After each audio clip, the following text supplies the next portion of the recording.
Hello नमस्ते, I am Deepali Goyal. स्वागत है आप सभी का टारगेट गुरुकुल पर। तो स्टूडेंट्स, कैसे हैं आप सब? आई होप सब फिट एंड फाइन होंगे, सब मज़े में होंगे और जी तोड़ मेहनत कर रहे होंगे अपने एग्ज़ाम के लिए। तो सबसे पहले तो मैं आप लोगों को ये बोलना चाहूँगी कि जो भी हमारे चैनल पे पहली बार आया है या मेरी वीडियो पहली बार देख रहा है या पहले देख भी चुका है और वो देखता आ रहा है, तो please please please target Gurukul को सब्सक्राइब ज़रूर करें और जाते जाते वीडियो को लाइक और शेयर ज़रूर करें। ओके स्टूडेंट्स, तो आज की क्लास में हम देखने वाले हैं केमिस्ट्री के कुछ इंपॉर्टेंट क्वेश्चंस। ठीक है, तो बहुत ही इंपॉर्टेंट रहेंगे ये क्वेश्चंस। एक बच्चा मेरे से कमेंट में पूछ रहा था कि मैम क्या आप श्योर हैं कि ये जो 10 क्वेश्चन आपने करवाए हैं यही पेपर में आएंगे? तो स्टूडेंट्स देखो, पेपर मैंने नहीं बनाया है, तो ऐसा नहीं है कि वो 10 के 10 क्वेश्चन आपको पेपर में मिलेंगे। लेकिन यस, उन 10 क्वेश्चन में मैंने आपको 10 कंसेप्ट करवाए हैं। उन 10 में आपको डेफिनेटली एक कंसेप्ट तो पेपर में मिलेगा ही मिलेगा। यानी मैं ये मान के चलती हूँ कि हर वीडियो से आपको एक क्वेश्चन का फायदा तो होगा ही होगा, ज़्यादा का भले ही हो सकता है, क्योंकि मैं आपको क्वेश्चन के साथ उसका आंसर देने के साथ साथ बाकी ऑप्शंस के बारे में भी बताती हूँ, जिससे कि आपकी एक ही वीडियो में काफ़ी सारे कंसेप्ट क्लियर होते हैं। Clear students? चलिए, तो सब कुछ क्लियर करते हुए बढ़ते हैं आज की क्लास के ऊपर। आज की क्लास का पहला क्वेश्चन आपको दिख रहा है, which reagent among the following one would you use for conversion of butane two one to propanoic acid? अगर आपको ब्यूटेन टू ऑन का मतलब क्या है? आपके पास 4 कार्बन का मॉलिक्यूल है और नंबर 2 पे क्या है? ओन, यानी कीटोन ग्रुप है। इसको हमें प्रोपेनोइक एसिड में बदलना है। प्रोपेनोइक का मतलब हो गया ये वाला ग्रुप हो गया। ठीक है, प्रोपेन मतलब 3 कार्बन वाला मॉलिक्यूल। तो आप उसके अंदर क्या डालेंगे? तो आपको याद रखना है कि जब हम NaOH, आयोडीन और हाइड्रोजन आयन डालते हैं इसके अंदर, तब ये रिएक्शन होती है। ये जो C डबल बॉन्ड O और C ग्रुप है, ये कन्वर्ट हो जाता है कार्बोक्सिलिक ग्रुप के अंदर। ठीक है, और इसको आयोडोफॉर्म रिएक्शन भी क्या कहते हैं? आयोडोफॉर्म, क्योंकि इसमें I2 डाला गया है। क्लियर है? आयोडोफॉर्म भी बोल देते हैं। ओके स्टूडेंट्स, चले नेक्स्ट क्वेश्चन पे आइए। चलिए देखते हैं नेक्स्ट क्वेश्चन नंबर 12 है हमारे पास। Benzoyl chloride is prepared from benzoic acid by. हमारे पास बेंजोइक एसिड है, यानी बेंजीन रिंग के ऊपर क्या लगा हुआ है? Carboxylic group. यही होता है बेंजोइक एसिड। इससे हमें बेंजोइल क्लोराइड बनानी है, यानी कि बेंजीन के ऊपर हमें OH की जगह COCl2 करना है।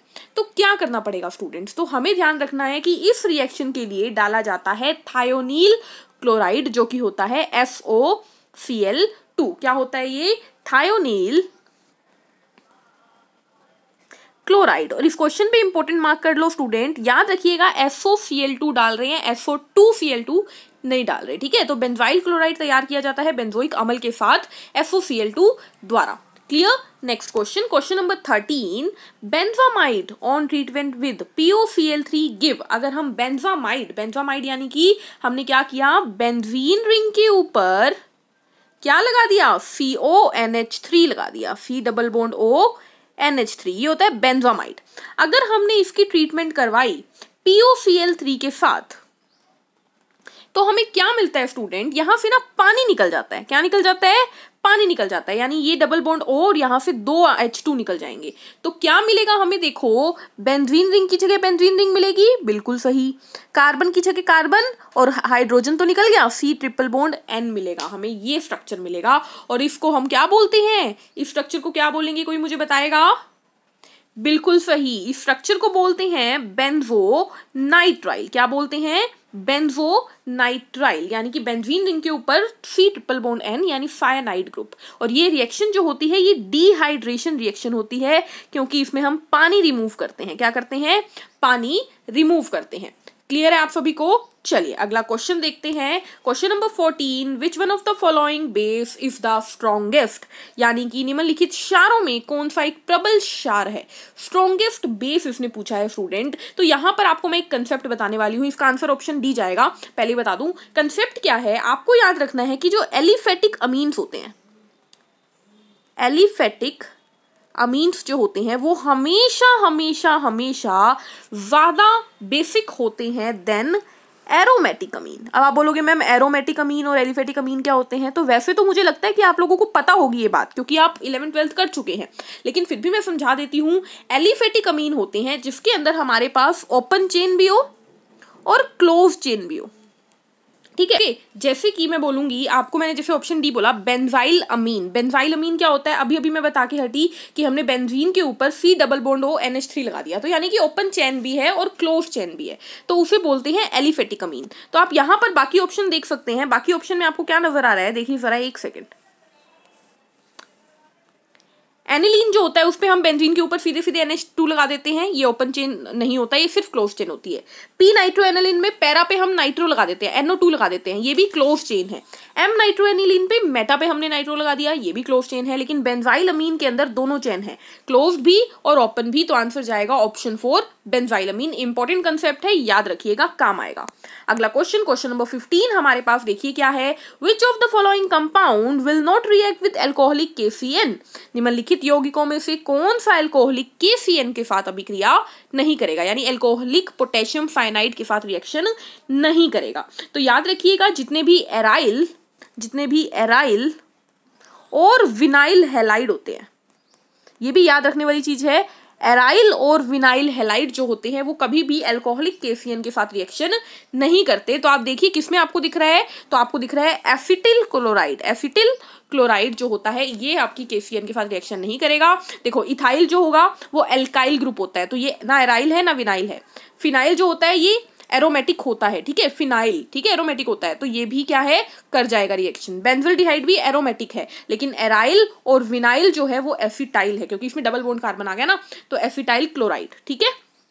Question number 16 again aryl halide पे क्वेश्चन आ रहा है। Aryl halides are less reactive towards nucleophilic substitution reaction as compare to alkyl halide due to, ये क्या कह रहा है, एराइल हैलाइड्स जो होते हैं वो एल्काइल हैलाइड्स की तुलना में नाभिक स्नेही प्रतिस्थापन, यानी जब न्यूक्लियोफाइल सब्स्टिट्यूट करना होता है अभिक्रिया की ओर कम क्रियाशील होते हैं। ऐसा क्यों, क्योंकि एराइल हैलाइड्स में स्टूडेंट क्या होता है, रेजोनेंस स्टेबलाइजेशन होता है। सीधी सी बात है, वहां पे रेजोनेंस हो रहा है तो वो कंपाउंड को स्टेबल कर देता है, जिसकी वजह से वो कम रिएक्टिव हो जाता है। कोई चीज स्टेबल पड़ी है तो वो क्यों रिएक्ट करेगी इसके साथ, है ना। जब कोई तंग हुआ होता है ना तभी वो इधर उधर घूमता है। जब वो शांति से, कोई इंसान शांत है, मान लीजिए कब बहुत गर्मी है, बहुत ज्यादा, और गर्मी में आपको ना धूप में बिठा दिया, तो आप कभी इधर जाओगे, कभी उधर जाओगे, कभी इधर जाओगे, कभी उधर जाओगे, क्यों, क्योंकि आप स्टेबल ही नहीं हो।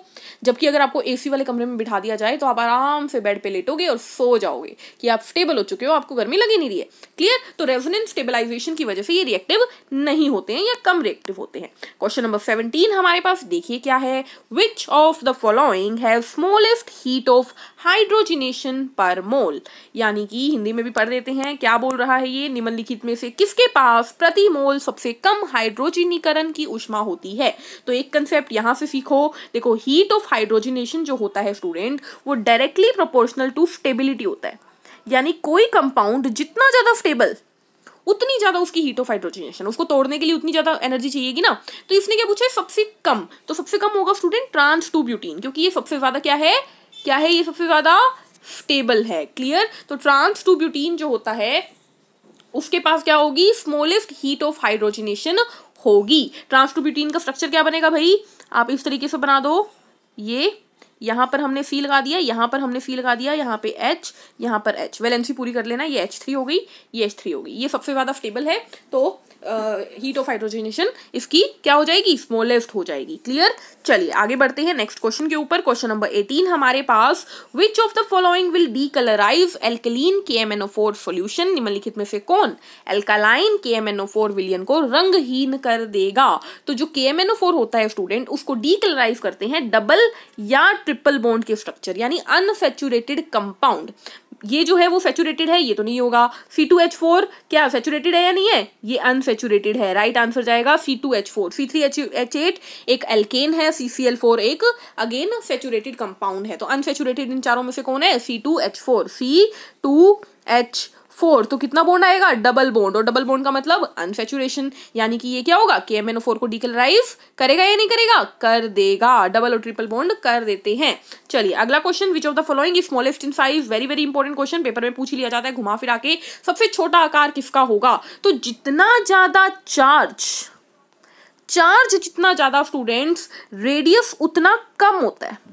तो बताओ इस पे है -1, इस पे है -2, इस पे है -3, इस पे +1, सबसे ज्यादा कौन है, सबसे ज्यादा है +1, तो ये सबसे छोटा होगा। इसके बाद कौन आएगा, इसके बाद आएगा कौन बताओ, F नेगेटिव, फिर O2 नेगेटिव, फिर N3 नेगेटिव, ये इनका पूरा फॉर्मूला रहेगा। ठीक है, प्लस से हम माइनस की तरफ जाएंगे। ठीक है, सबसे बड़ा +1 होगा, उसके बाद -1, -2, -3। चलिए अगला क्वेश्चन, क्वेश्चन नंबर 20 क्या है हमारे पास, देखिए लास्ट क्वेश्चन आज की क्लास का।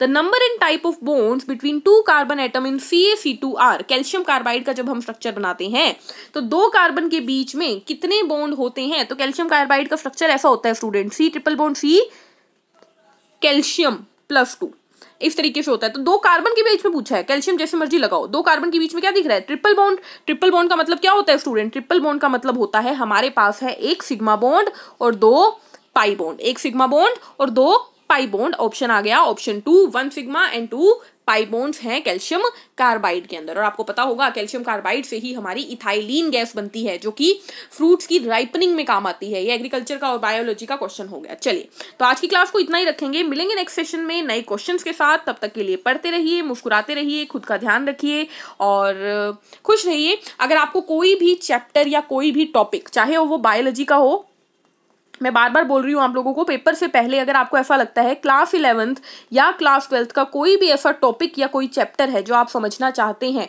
तो आप लोग मुझे कमेंट में बता सकते हैं, मैं उसको शॉर्ट वे में करवा दूंगी। ठीक है, अगर आप बायोलॉजी का कोई भी चैप्टर प्रॉपरली एनसीईआरटी से चाहते हैं तो आप मुझे बता सकते हैं, वो भी आपको करवा दिया जाएगा। ठीक है, हम लोग आपके लिए बैठे हैं। चलिए तो आज की क्लास में इतना ही रखते हैं, मिलेंगे नेक्स्ट सेशन में। चैनल को लाइक शेयर सब्सक्राइब कर दीजिएगा और खुद का ध्यान रखिएगा। Thank you, bye bye.